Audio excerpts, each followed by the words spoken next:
Hello, good afternoon, everyone. Good afternoon, sir. So now we are going to start our next session, and now we are going to cover up the. Today we will cover up this measurement of the center tendency.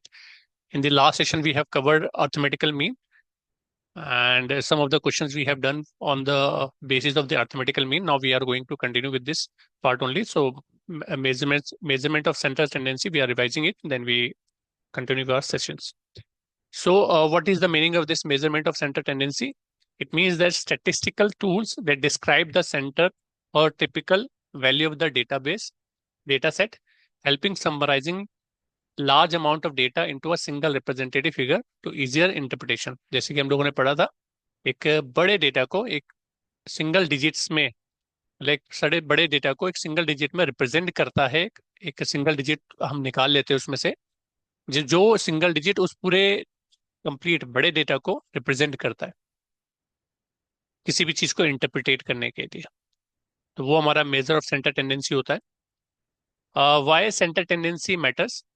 So healthcare applications, understanding patients' outcomes, hospital utilization patterns, and treatment effectiveness through representative values. तो जो representative values हमारे पास आएगी through which we can come to know what are the patient's outcomes. इस patients के outcomes क्या हो रहे हैं, पेशेंट्स यूटिलाइजेशन पैटर्न क्या है, ट्रीटमेंट इफेक्टिवनेस क्या है हमारी। वो हम जब हम स्टैटिस्टिक्स करते हैं और उससे जो डेटा आता है उससे हमें पता चलता है कि आखिर ये परफॉर्मेंस कैसी चल रही है हमारे हॉस्पिटल में। Management insights analyse financial data, resource allocations and operational efficiency using summary statistics. तो बेसिकली मैनेजमेंट्स के इनसाइट्स को भी निकाल के देता है ये। हम इससे डेटा एनालाइज कर सकते हैं, अपने फाइनेंशियल डेटा को, रिसोर्सेज जो भी है उनको एलोकेट कर सकते हैं और ऑपरेशनल एफिशिएंसी को अपनी बढ़ा भी सकते हैं। नेक्स्ट थिंग है research finding, interpreting clinical trial result and population health data through central measures. Central measures से हम लोग इंटरप्रिटेट कर प्रेडिक्ट करते हैं क्लिनिकल ट्रायल रिजल्ट्स को भी also. So now the things we have covered in the last session, that is average, which means arithmetical means. Understanding of average means average is a single value that represents the center point or typical value of the data set. It provides a summary measures that reduce a large set of data number into one value of the easiest comparison and analysis.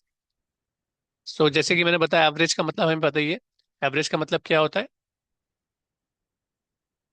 Average का मतलब होता है कि एक बड़ा data, बहुत बड़ा data है, काफी सारे, मान लीजिए हमारे पेशेंट्स हैं, अगर हम ये देख रहे हैं कि एक साल के अंदर हम लोगों ने 500 पेशेंट्स को ठीक किया है, ठीक है ना, तो इनका एवरेज ड्यूरेशन क्या रहा। हम लोगों ने सबसे एक एक कैंडिडेट से पूछा कि उनको जो ट्रीटमेंट दिया गया उनकी रिकवरी कितने दिन के अंदर हुई। तो सबने अपना अपना डेटा बताया। तो उस डेटा को, जो भी डेटा उन्होंने हमें बताया, उन डेटा को ऐड करके हम लोगों ने 500 से डिवाइड किया, तो हमें पता चला एवरेज लाइक हमारे ट्रीटमेंट से 15 डेज में रिकवरी हो जाती है एक पर्टिकुलर डिजीज से रिलेटेड। तो वो हमारे लिए हमें उससे इस पूरे ग्रुप को हम इस सिंगल डिजिट से रिप्रेजेंट कर सकते हैं कि हमारे जो पेशेंट है 15 डेज में रिकवर हो जाते हैं। So that will be done through the average. However, different type of average may be suitable depending on the nature of data and purpose of the analysis. Choosing the right measure is crucial for the accurate interpretation.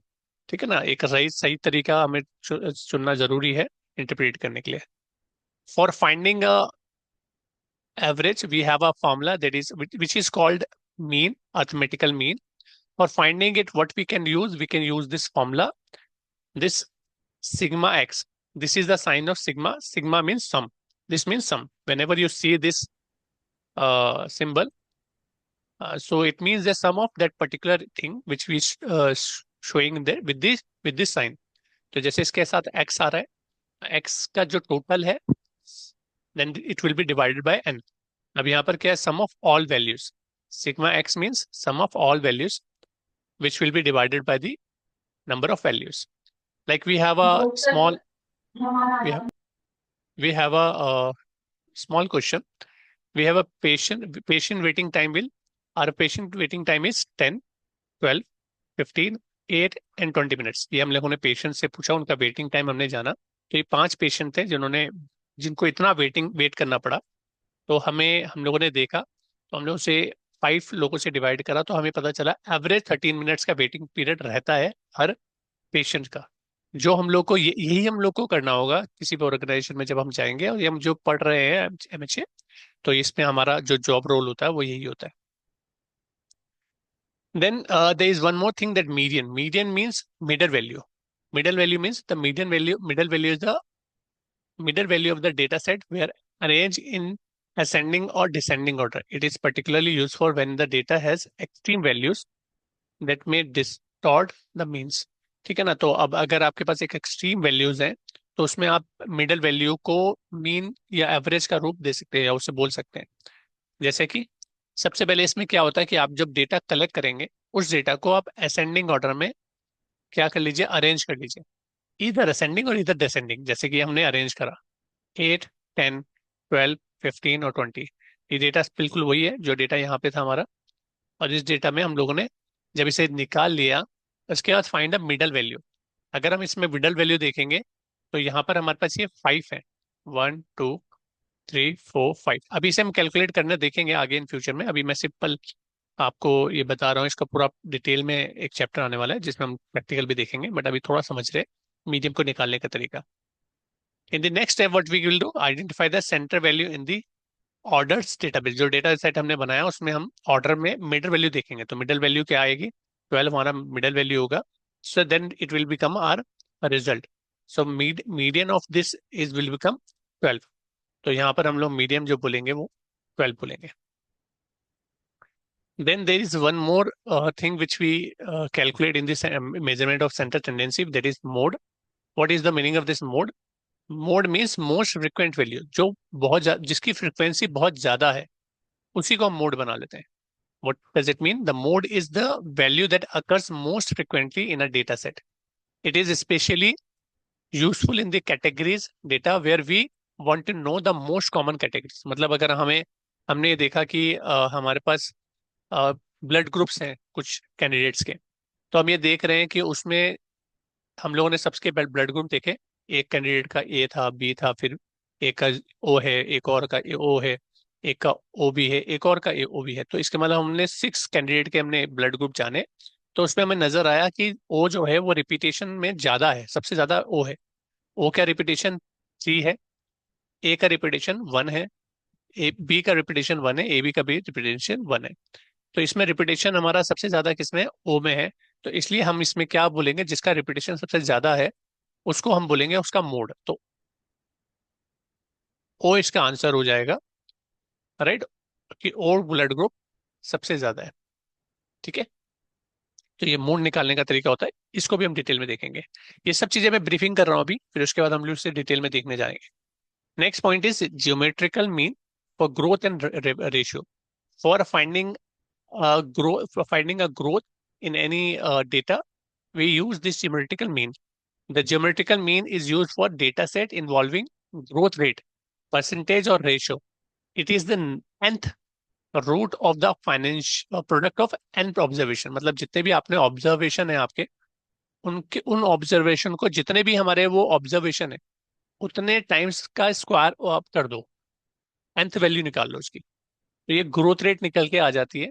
Calculate average growth over multiple period. ये मतलब जैसे आपको जानना है कि हमारे जो patient है वो कितने परसेंट से बढ़ रहे हैं, तो इस तरीके से ग्रोथ रेट निकालनी हो तो आप यहाँ पे इस फॉर्मूले का इस्तेमाल करते हैं हम लोग किसी ऑर्गेनाइजेशन में। Finding typical percentage value in the data set and ratio. There is one more form where the things we will use for finding a average or mean, that is harmonic means. Why we use this? For rates and speed, किसी की speed और rate को निकालने के लिए harmonic mean को इस्तेमाल करते हैं। The harmonic mean is use when dealing with the rates and ratio such as average speed और पेशेंट टर्नओवर रेट है। It gives more weight to smaller value in the database. ठीक है ना? तो इसमें हम लोग, इसमें सिंपल सा है, जितनी भी वैल्यूज है हमारी उनको एन बोलेंगे, और 1/x जितना भी हमारा वेरिएंट्स है, जितने भी इंडिविजुअल वैल्यूज है उसे एक्स बोलेंगे, उनका जो टोटल आएगा उनको 1 से डिवाइड करेंगे, जो वैल्यू आएगी उसे n से डिवाइड करेंगे, जो आएगा उस वो हमारा आंसर हो जाएगा। एवरेज स्पीड कैलकुलेशन के थ्रू हम निकाल सकते हैं। चूजिंग द राइट मेजर सबसे इंपॉर्टेंट हमारे लिए यही है कि सबसे बेहतर जो मेथड है वो हमें इस्तेमाल करना, यूज करना चाहिए। Consider data, data nature. ठीक है ना, आप इसको पहले देखो कि डेटा का नेचर क्या है। Numerical value versus category, categorical है, या प्रेशर ऑफ आउटलेयर्स है, या डिस्ट्रीब्यूशन शेप्स है। डिफाइंड पर्पस, पर्पस क्या है आपका? डिस्क्रिप्शन समरी बनाना, कंपैरिजन बनाना, या स्पेशलाइज्ड एनालाइज रिक्वायरमेंट बनाना। Select appropriate measures, mean for the normal data, medium and skewed data on mode for the categories। ये हम लोग निकालेंगे। तो अभी अभी हम लोगों ने जो पढ़ा है वो इसका एक रिकैप कर लेते हैं। So we have summarized about summarized power about the measures of center tendency, in which we have learned what is measure of center tendency helps in identify typical value of the data sets, making complex data interpretable. Then the next thing we have learned, that is three main type. These are of three type main type: mean, median, mode are the most commonly used for the average for healthcare and management. Specialized measures, there are different measures through which you can find out the arithmetical mean, geometrical mean, and harmonical means. Serves specific purposes. It used for the specific purposes. Context matter. The selection of appropriate average depend on the data nature and analysis purpose. So this is we have done.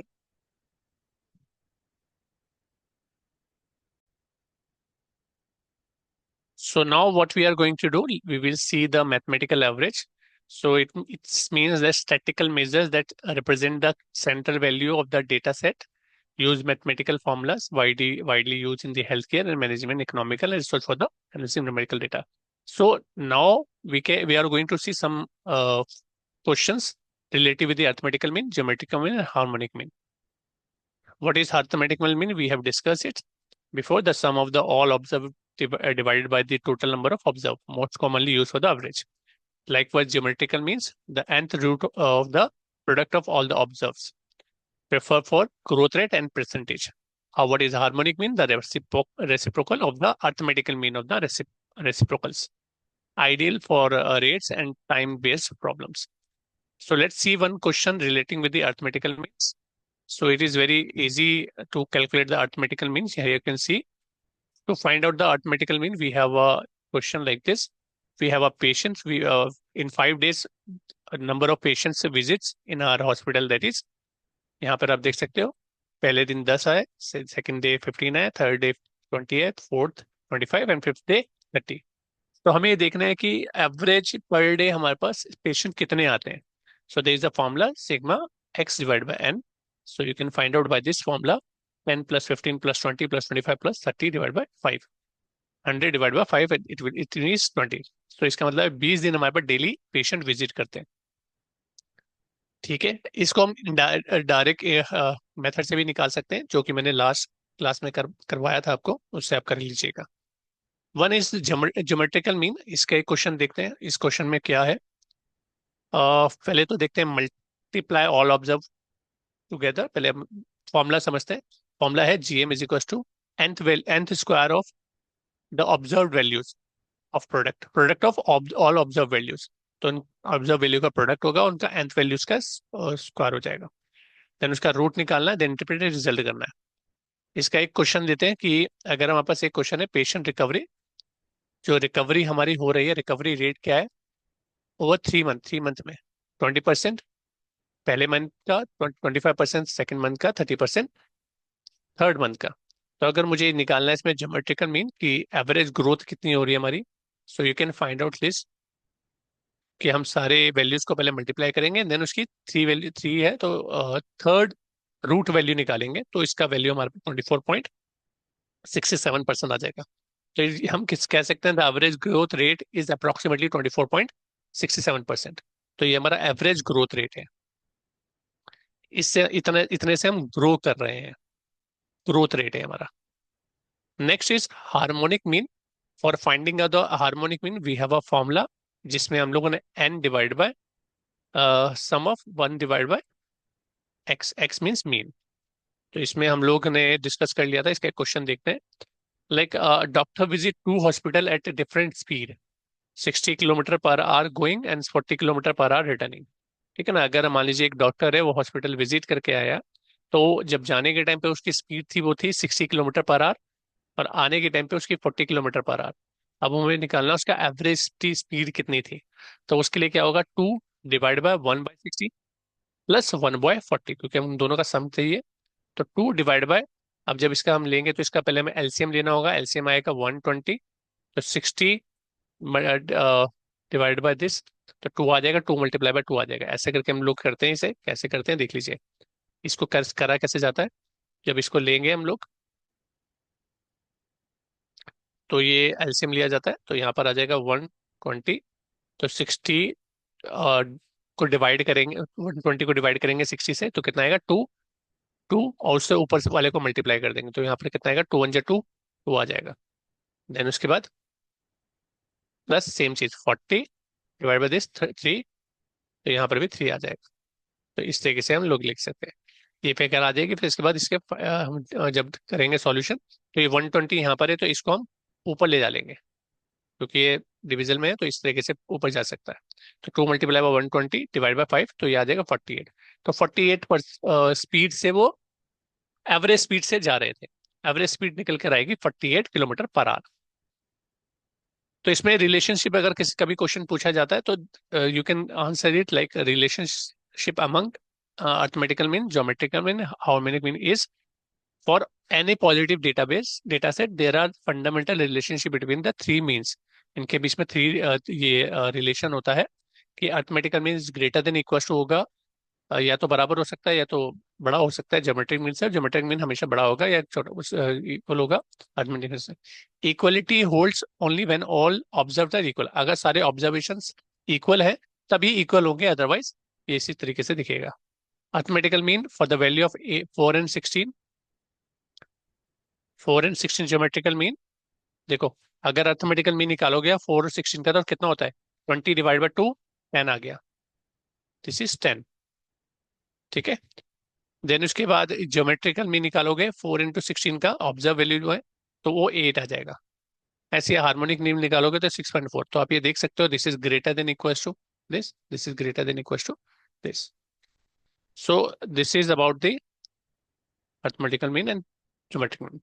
So when to use each mean, कब कब हम ये use करते हैं, ये बहुत important है। ये मैं जो बता रहा हूँ आपको ना, these all are we you can use for answering the question if you got it in the theory part. ठीक है ना, अगर आप थ्योरी पार्ट में मिलता है आपको question, so you can answer it by this way. So what is the meaning of this arithmetical mean. तो arithmetical mean means best for simple average and general data analysis. ठीक है ना, simple average निकालने के लिए, general data analyse करने के लिए काम आता है।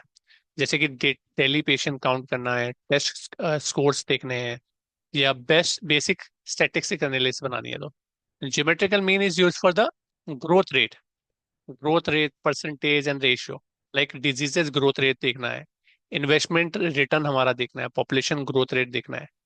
हार्मोनिक मीन कहाँ पे यूज होगा, rates and time based problem जहाँ पर होगी, जैसे कि एवरेज स्पीड हमें देखनी है, या हमें पेशेंट टर्नओवर रेट देखना है, या हमें फाइनेंशियल रेशियो देखना है।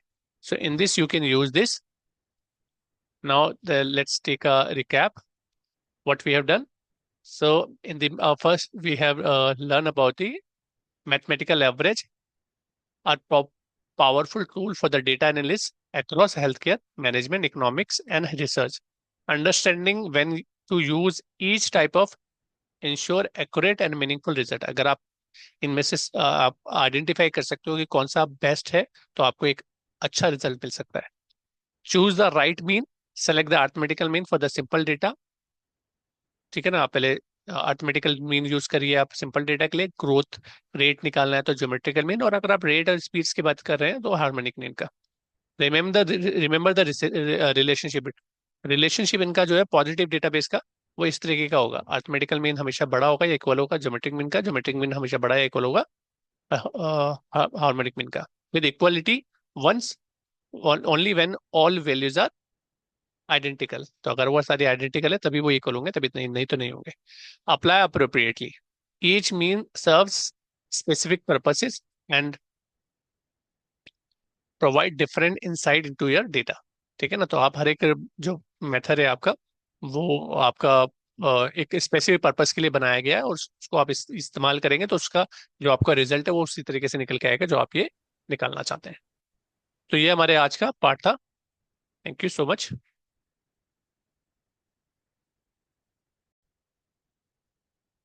तो जैसे कि मैंने अभी आपको बताया था ज्योमेट्रिक मीन में, तो अब ज्योमेट्रिक मीन के बारे में थोड़ा सा और जान लेते हैं। एक क्वेश्चन देखते हैं कि we have to find out the geometric mean of this values. तो हमारे पास ये एक्स वैल्यूज है, this this is the x values.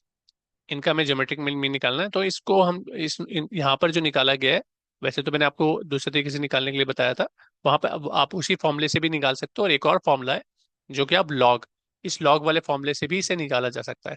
ठीक है, आपको देखने के लिए मिलेगा इसलिए बता रहा हूँ। तो आपको एक लॉग टेबल मिलेगी, और वहां पर आपको 2 की लॉग वैल्यू निकालनी होगी, तो वो आपको मिल जाएगी। 4 की दिस, 8 की दिस, 12 की दिस एंड 16 की दिस एंड 26 4 की दिस। तो अगर आपको इस तरीके से निकालने के लिए बोला जाता है तो फॉर्मूला आपका ये लगेगा, anti log 1/n sum of log x. तो लॉग एक्स, तो ये तो इन सबका लॉग एक्स ये आ गया। फिर उसके बाद ये डिवाइड करके आएगा, तो इसमें एंटी लॉग की एक टेबल आएगी, उसमें उसका वैल्यू निकल जाएगा। ये आपका पेपर में कम आता है, बस आपको देखने के लिए था, आपको एक पता होना चाहिए कैसे डालते हैं बस। ठीक है ना। एक हार्मोनिक मीन का क्वेश्चन है, जैसे अभी हम लोगों ने देखा ही था, सिंपल है कि for finding out the mean of 5 numbers, एक 5 नंबर्स का हमें हार्मोनिक मीन निकालना है, तो कैसे निकालेंगे? N divide by sum of 1/मीन एक्स, 1/x सॉरी। तो 5/1/4, 1/5, 1/6, 1/10, 1/12, इन सब का सम करना होगा, तभी ये हमारे पास रिजल्ट आएगा। तो इनका हम लोगों ने सम निकाला, तो ये हमारा इस तरीके से आ जाएगा। ठीक है, तो हम इस तरीके से ले लेंगे, और फिर ये हमारा जो रिजल्ट आ जाएगा 16.6.25 आ जाएगा। ठीक है, ये कैसा आया?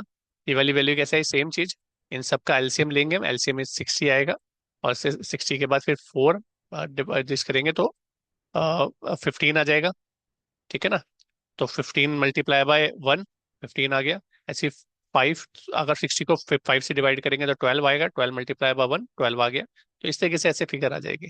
फिर उसके बाद ये 60 ऊपर चले जाएगा, और 48 से कैलकुलेट करके ये हमारी वैल्यू आ जाएगी। पेपर में कम आता है हार्मोनिक मीन, उसका थ्योरी पार्ट लिखने के लिए ज्यादा आता है।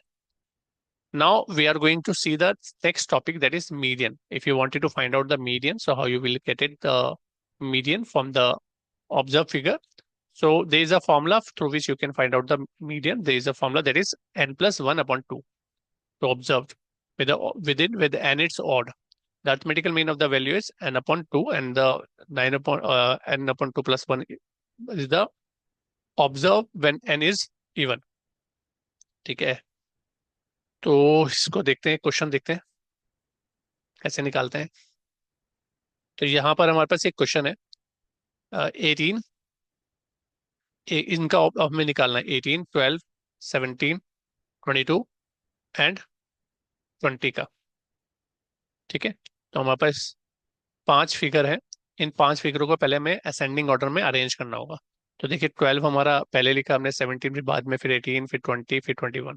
तो यहाँ पर हमें क्या है, सिर्फ एक एन वैल्यू निकालनी है पहले। एन हमारे कितने हैं? 5 है, तो 5 है हमारे, और एन ऑड नंबर है ये। ठीक है, अगर इवन नंबर होते, इवन नंबर मतलब अगर ये 6 होते तो फॉर्मूला ये लग जाता। ठीक है, तो यहाँ पे तो मीडियम वैल्यू हमारी 18 होने वाली है।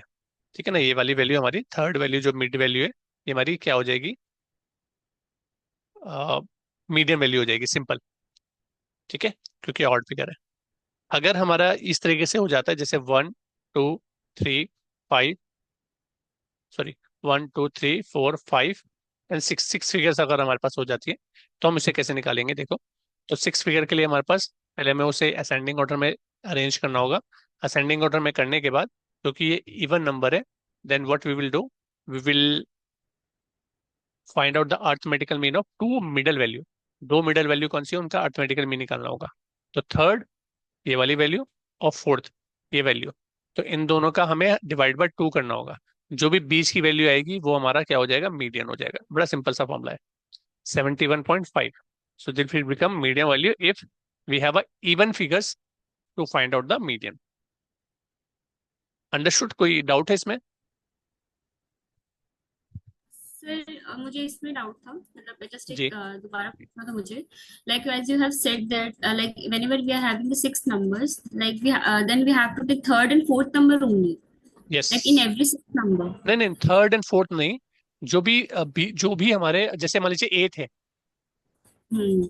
एट है तो उसके जो मिडल वैल्यूज होंगी ना, means first second fourth and fifth figure जो होंगी उस टाइम पे बन जाएगी। अच्छा, ओके ओके, द ठीक है। मीडियन मीडियन, हाँ, ओके। मीडियम मतलब हाँ। ठीक है, एक मिनट दीजिएगा बस मुझे ना।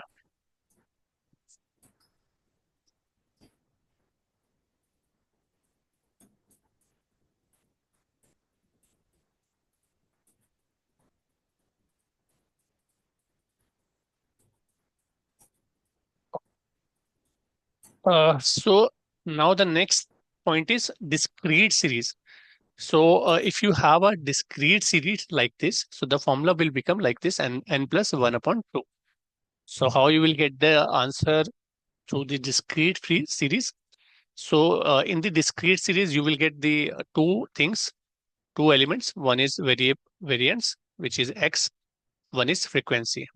So here we can see the variance. कि 10 लोग, अगर हम ये मान सकते हैं कि 10 लोग हैं, 10, या हम ये बात कर सकते हैं कि टेम्परेचर बात कर सकते हैं, चलो, कि जिनका हमने टेम्परेचर देखा, तो 10 टेम्परेचर जिनका आया वो एक लोग थे। जिनका 20 टेम्परेचर आया वो 5 थे। जिनका 30 टेम्परेचर आया वो 12 थे। जिनका 40 टेम्परेचर आया वो 20 लोग हैं। 50 टेम्परेचर वाले 19, 60 टेम्परेचर वाले 9 एंड 70 टेम्परेचर वाले 4। तो हम लोगों ने यहाँ पर इसमें फिगर में लिख लिया। First we have to find out the cumulative frequency. How to find out the cumulative frequency? उसके लिए हमें क्या लिखना होगा? पहले वन वाली, पहली वाली फिगर तो वैसे ही आ जाएगी एज इट इज, फिर उसमें ऐड करते जाओ।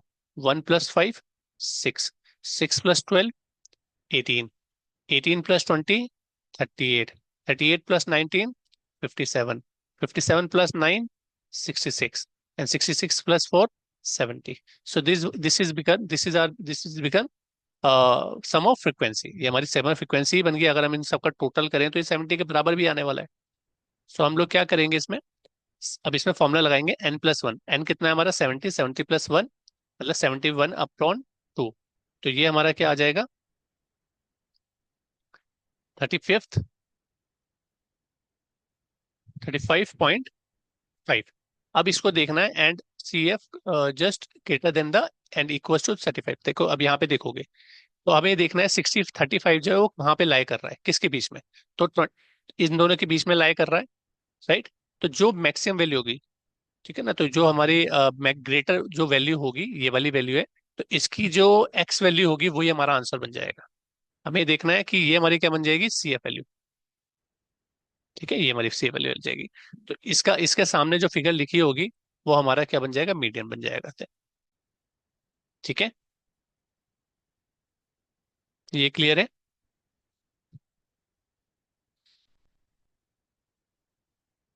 Yes sir. Okay, okay. The next point is like if we have a this point continuous series अगर हमारे पास है, so then what will be the formula? In case of continuous series, medium is the size of n/2, the observation, where n is sum of frequencies. इसमें हमें क्या करना पड़ेगा? थोड़ा सा वर्किंग थोड़ी सी ज्यादा करनी पड़ती है, because we have a formula like this: L+n/2 - c divide by f multiply by h। तो इसमें L का मतलब क्या है? Lower limit of the median class. Frequency का मतलब तो आपको पता है, frequency of the middle class. Cumulative frequency of class preceding the medium class, and size or width of the medium class। तो यहाँ पर एक क्वेश्चन है हमारे पास, जैसे कि 100 स्टूडेंट है जिनका एग्जामिनेशन हुआ, उनके कितने कितने स्कोर आए किनके, तो वो हम लोगों ने लिख दिए हैं यहाँ पर। Now you can see here कि 0 से 10 वाले जो हैं, 10 लोग हैं, 10 से 20 वाले 9 लोग हैं। तो पहले हम लोगों ने इसकी कम्युलेटिव फ्रिक्वेंसी निकाली। कैसे? सेम उसी तरीके से 10, फिर उसके बाद 10 to 9, 10 में 9 ऐड करा 19 आ गया, 19 में 25 ऐड करा तो 44 आ गया, 44 में 30 ऐड करा तो 74, 74 में 16 ऐड करा तो 90, 90 में 10 ऐड करा तो 100 आ गया। अब हमें क्या करना है, इसकी पहले nth वैल्यू निकालनी है, n/2 करके हम लोगों ने वैल्यू निकाली, the cumulated frequency just greater than the equal to 50 and the corresponding class is 30 to 40। मतलब क्या है, हमें हमारा पास जो nth वैल्यू मीडियम वैल्यू आई है दैट इज 50। कैसा आया, n/2। तो n हमारा कितना है, sum of n is 100, 100 divide by 2 कितना है 50। अब ये 50 कहाँ लाई कर रहा है, इन दोनों के बीच में। तो ये हमारी क्या हो गई, मिडिल क्लास हो गई। अब ये हमारी क्लास, ये क्लास हमारी आ गई है। अब ये क्लास हमें मिल चुकी है। अब इस क्लास में हमें जाना है। देखो, इस क्लास की लोअर लिमिट मतलब एल एल हो जाएगा 30।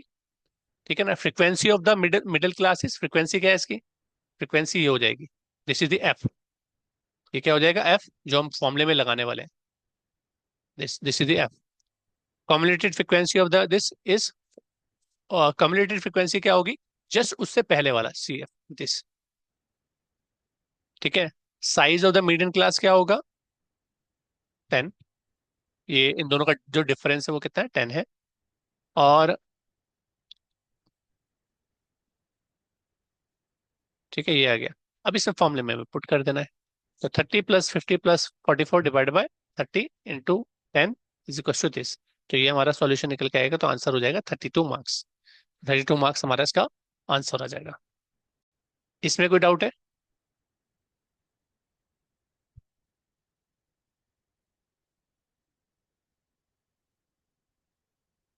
फॉर्मुलेस में पुट करना है बस, और आपका आंसर आ जाएगा। Then next point is like you can like take a screenshot, I will share you this file. मैं आपको ये फाइल शेयर कर दूंगा। इसमें कुछ क्वेश्चंस और हैं, आप उसमें प्रैक्टिस कर सकते हैं। Now we are going to see the next topic that is mode.